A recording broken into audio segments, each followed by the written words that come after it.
What's up? It's Mike. No, it's been a little bit. I've been busy. Don't get on me about it, but you know how it is.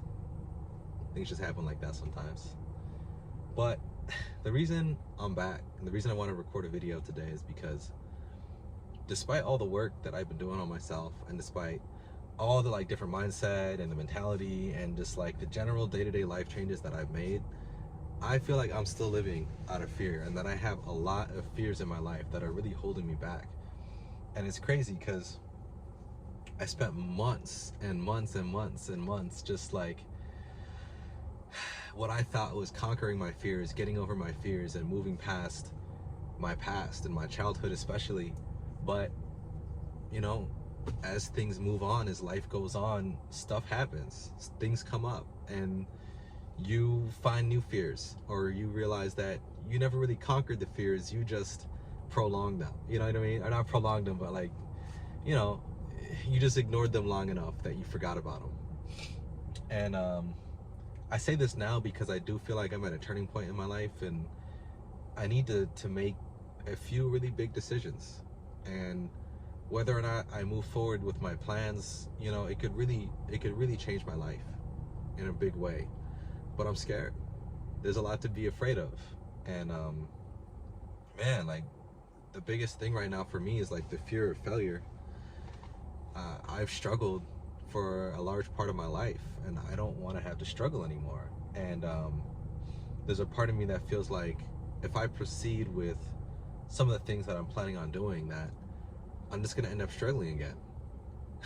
And a big part of my motivation in life is the idea of having this future family, this future partner, these future kids, people who would be able to reap the benefits of the plans that I've, basically people who'd be able to carry on, or at least get the benefit of all the hard work that I put in. But looking at my own family and looking at other people's family, it's there's a fear that,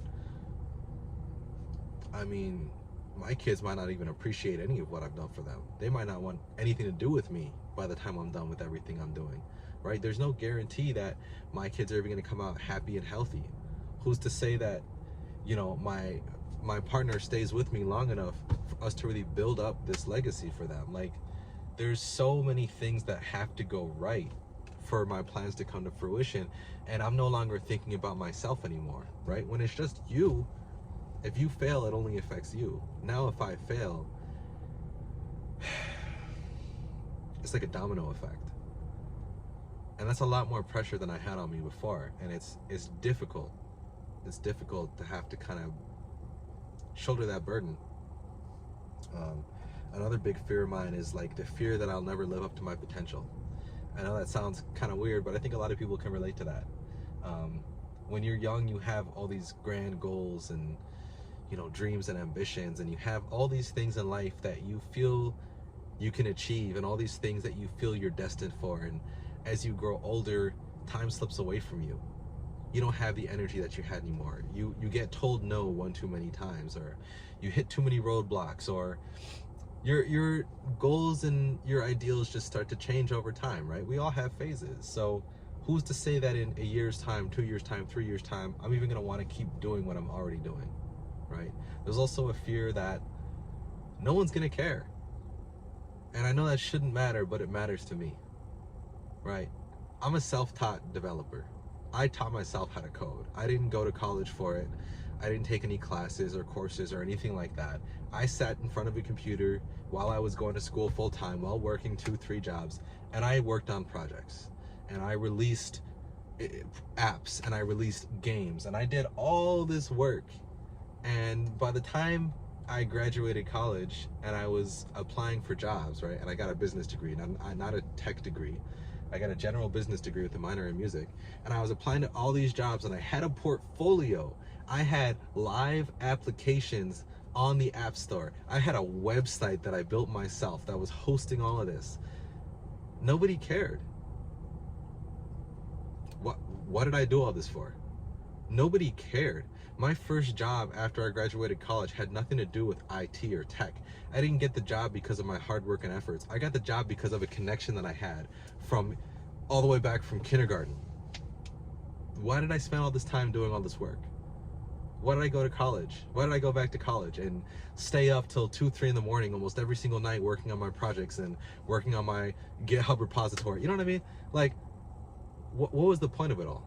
Now, I can't complain, right? Because my second job out of college is a fully remote tech job that pays well enough for me to be comfortable. So I really can't complain.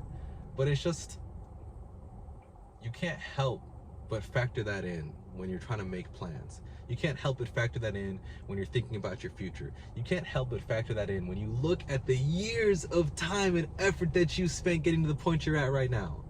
Years, man. You don't get any of that time back. That's another fear. Fear I'm going to take too damn long to get everything done that I need to get done because my parents aren't getting any younger. My friends and family members aren't getting any younger. I'm not getting any younger. Time will never come back to me. And the longer I sit here and wait, the longer I have to watch other people in my life struggle. The longer I have to watch people grow old. And if you've never watched your parents age in real time, then this won't mean anything to you. But if you don't see your parents for a while and you go and you see them again, you notice that they're aging. You notice that they're changing. And you notice that the people that you looked up to or disagreed with or everything that could have happened in all those years, you realize that the person that they were is no longer who they are, and they will never be that person again. It hurts. It really does hurt to go and see. I don't know, man. Like I said, there's a lot to be afraid about, and I feel like I have one foot in and one foot out, and we'll see what happens, right? But I just wanted to check in and give you an update because it's been a while, right? But I'm not gonna stop. I have no intention of slowing down. But I do get afraid sometimes. I think it's important to talk about that. That's all I really got for you today. Appreciate the time you took. It's good to be back. And until next time.